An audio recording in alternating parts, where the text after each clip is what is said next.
Salut à tous, bienvenue à la French Speed Connection, ravi de vous retrouver sur la FSC. Alors aujourd'hui on va vous proposer un petit flashback quelques années en arrière, quelques décennies même en arrière. Vous savez qu'à la FSC on est très vintage, on adore les voitures classiques, évidemment la course historique. Et ben on va vous emmener au début des années 80, milieu des années 80, pour découvrir une voiture qui a quand même marqué son époque. Alors les années 80, c'est un peu la décennie de l'extravagance retrouvée, en tout cas en termes d'automobile. Parce qu'après les crises pétrolières des années 70, la grande récession qu'a connue les États-Unis au début des années 80, et puis les autos sportives qui n'ont cessé de voir leur puissance chuter, et ben, le début des années 80, c'est un peu le renouveau de tout ça. Donc si en 84, vous étiez une espèce de Gordon Gekko ou un passionné d'automobile ou une star du sport, quelle voiture de sport fallait-il acheter? Alors il n'y a pas vraiment de règles en la matière, mais en tout cas l'offre était redevenue au milieu de ces années 80 très solide. Évidemment Ferrari en 84 présente la Testarossa, c'est une voiture qui allait devenir vraiment une icône de ces années-là. Lamborghini offrait toujours ce vaisseau spatial qui était la Lamborghini Countach, avec des évolutions sans cesse différentes. En 85, on arrive avec la Quattro Valvole. Et puis chez Porsche, je dirais qu'après que les grands communicants de Porsche des années 80 pensaient que la 911 allait disparaître au profit de la 928 à moteur avant, et ben chez Porsche, on se rend compte que finalement la clientèle en a décidé autrement et que la 911 revit. Et plus que jamais à la mode au milieu des années 80, avec une nouvelle version. Alors c'est toujours des évolutions en douceur chez Porsche, mais en tous les cas la 911 renaît avec la fameuse Carrera 3,2 litres. Donc fin 83, Porsche lance la fameuse Carrera 3,2 litres, qui remplace avantageusement la 911 SC, la pauvre qui, fin des années 70, avait vu sa puissance chuter à 188 chevaux seulement. Voilà, comme je le disais, milieu des années 80, c'est un peu le renouveau des sportives. Et Porsche révolutionne pas son modèle, hein. C'est vraiment une évolution, la Carrera. Elle remplace la SC, certes, esthétiquement c'est vraiment très très proche. En revanche, elle adopte des petites évolutions qui vont encore l'améliorer, comme un 3,2 litres Flat Six, le fameux Flat Six, mais qui développe cette fois-ci 231 chevaux. Alors c'est une auto qui déjà à l'époque avait une ligne intemporelle, qui plaît beaucoup, qui est très à la mode au milieu des années 80. Alors c'est pas le fleuron de la gamme Porsche quand même, c'est vrai que 3,2 litres, 231 chevaux, c'est peut-être un peu juste pour aller taquiner les meilleures italiennes de l'époque. Finalement cette 3,2 litres, elle aurait besoin d'un bon coup de boost. Hein, et voilà, c'est ça, c'est la 911 Turbo.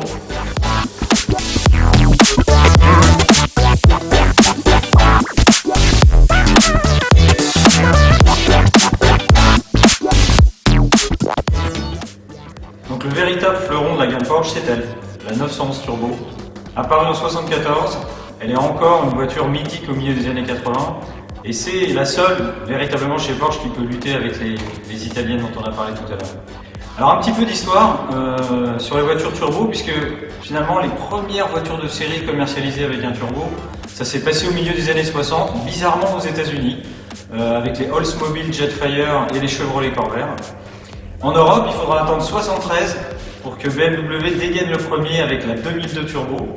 Et puis en 74, Porsche avec cette magnifique 911 Turbo qui vient juste après BMW et qui sort cette voiture extraordinaire.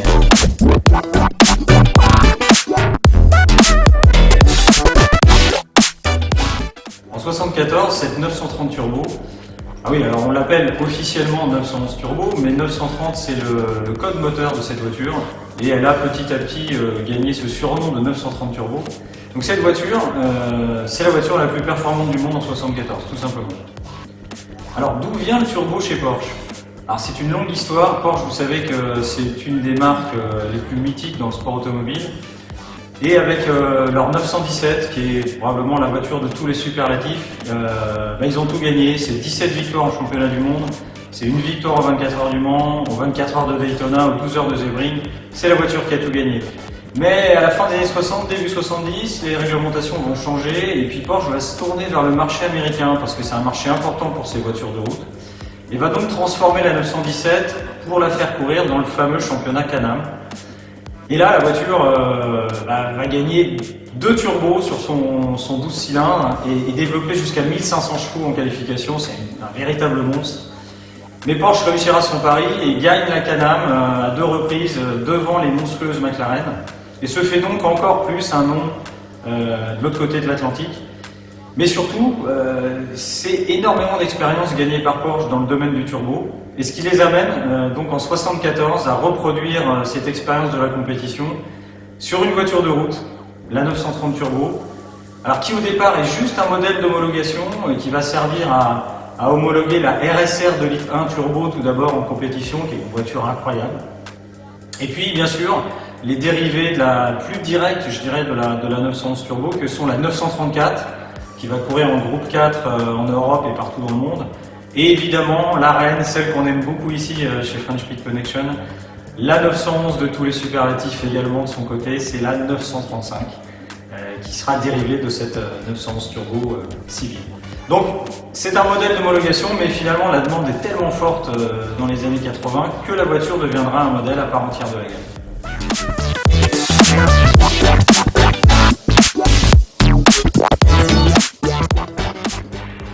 La première version de la 930 Turbo, sortie en 1974, on en a parlé tout à l'heure, était propulsée par un Flat Six 3 litres turbo qui développait 260 chevaux.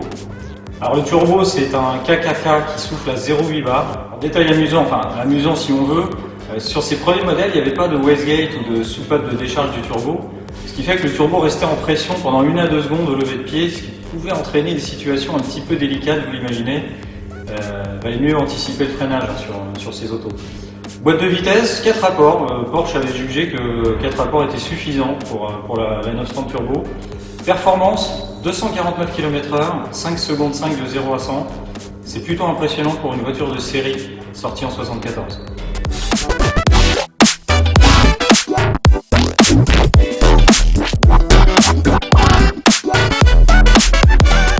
« 2873 exemplaires plus tard, Porsche propose la première évolution de la 930 Turbo, fin 77, avec une voiture similaire à celle-ci qui passe désormais à 3,3 litres, le moteur développe 300 chevaux, le turbo KKK reçoit un échangeur RR et surtout une wastegate cette fois.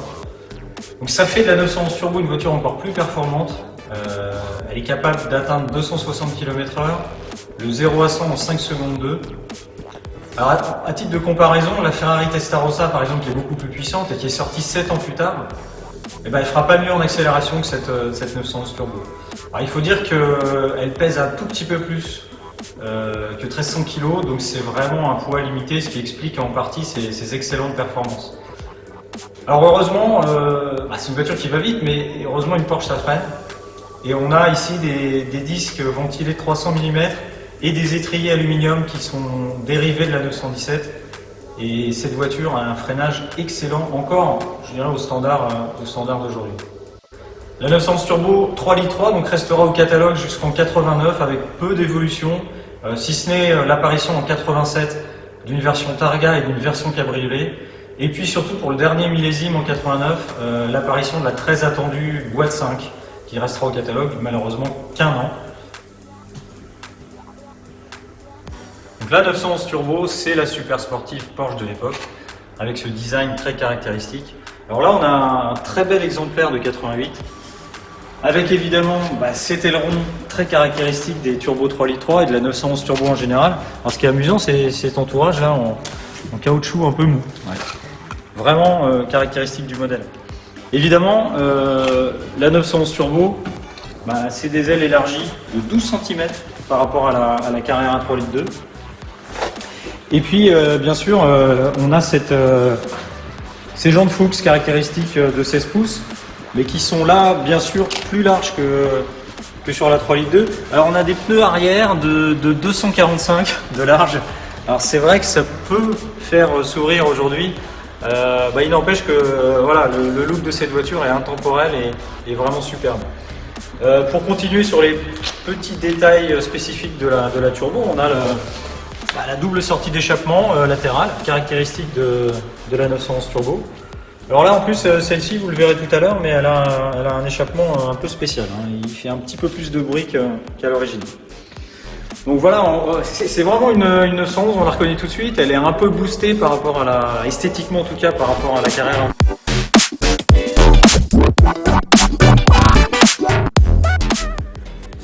Alors l'intérieur de la 911 turbo, c'est du grand classique. On est très proche de ce qu'on peut connaître dans une Carrera. C'est vraiment un terrain connu. Alors il y a des petites différences comme le manot de pression de turbo, avec lequel on reconnaît tout de suite une 911 turbo. Pour cette voiture, les sièges sport, un intérieur tout cuir. Mais à part ça, pas de révolution encore une fois par rapport à l'intérieur d'une Carrera. C'est une recette qui fonctionne. Pourquoi changer ?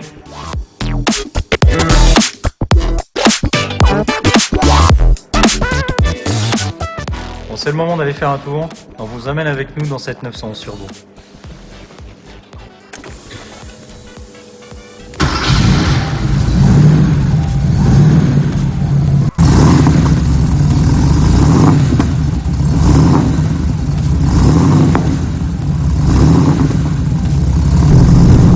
Bon voilà les amis, c'est parti pour ce petit essai de la superbe 930 turbo que nous avons présenté tout à l'heure. Alors on va essayer d'éviter les embouteillages, ça peut être simple. Alors autant vous le dire tout de suite, ça fait quelques années, je dirais peut-être une dizaine d'années que j'ai pas conduit de 930 turbo. Et bien évidemment je suis allé faire un petit tour avant de filmer. Bon, je casse le suspense tout de suite, je peux vous dire que j'ai eu en fait une très agréable surprise. Je vous en parle un petit peu plus tard.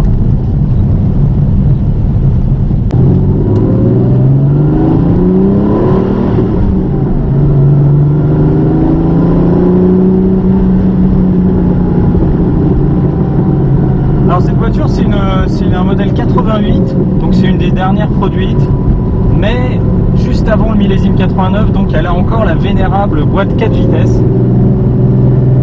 Mais en réalité, en utilisation, ça gêne pas du tout. Je dirais évidemment les rapports sont plus longs et on n'a pas forcément l'habitude de se retrouver à 120 en secondes par exemple. Mais bon, ça gêne pas vraiment. Alors évidemment, c'est toujours la question du caractère moteur.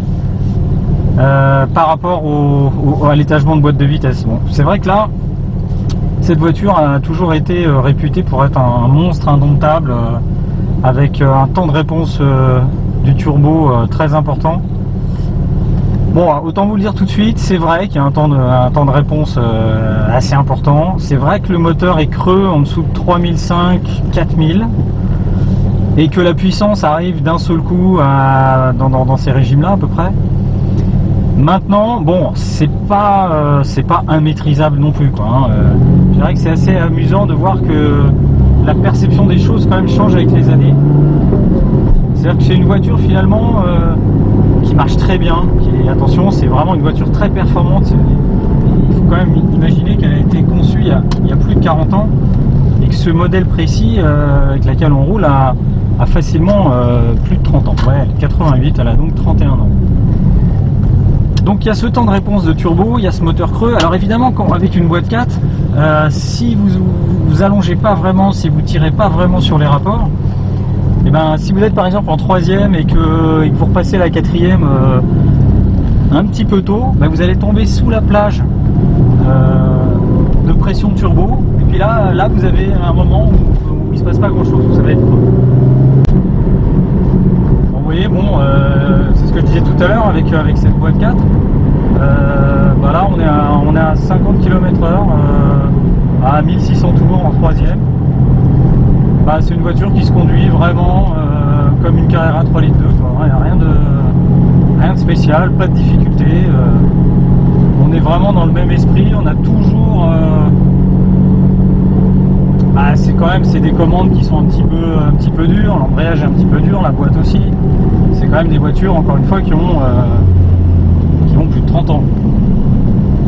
Mais ça se conduit très bien, c'est très surprenant. La 911 Turbo 3 litres 3, c'est 300 chevaux. Aujourd'hui, 300 chevaux, on a ce genre de puissance dans des berlines compactes. À l'époque, c'était un mythe, 300 chevaux. Aujourd'hui, c'est devenu plutôt banal. Mais la voiture est légère. Alors c'est ça, il faut vraiment comprendre ce que cette voiture. Un rapport poids-puissance intéressant. C'est une voiture qui est petite, qui est très agile. Et ça, c'est vraiment une qualité qu'on retrouve plus du tout aujourd'hui dans les voitures modernes, ou à moins d'aller chercher chez Lotus par exemple, ou peut-être la nouvelle Alpine. Mais tout de suite, dès qu'on prend le volant, on a cette sensation de légèreté, de maniabilité. Alors ça gomme pas les défauts intrinsèques d'une 911 avec un train avant voilà, qui a tendance à s'alléger avec la vitesse. Mais c'est un comportement routier excellent, c'est joueur, on peut vraiment s'amuser avec ce genre d'auto. Et puis, alors je sais pas si on pourra vous le montrer dans cette vidéo, mais on a vraiment une mise en vitesse qui est, je dirais, qui est très actuelle, les performances sont très actuelles. Ah, si je mets un coup l'accélérateur là,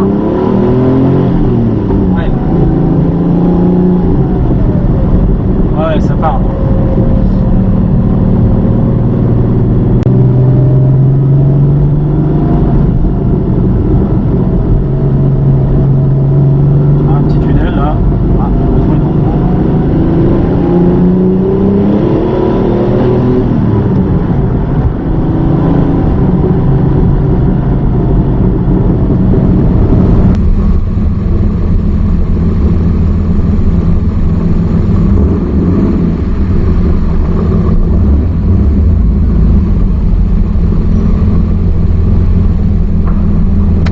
Voilà, c'est la fin de cet essai. Vraiment désolé de ne pas avoir pu approfondir plus les performances de l'auto, notamment sur autoroute. En tout cas, on espère que ça vous a plu. Et on souhaite vivement vous revoir bientôt sur la French Speed Connection. N'hésitez pas à vous abonner et cliquez sur la petite cloche pour les notifications. Et à très bientôt sur la FSC.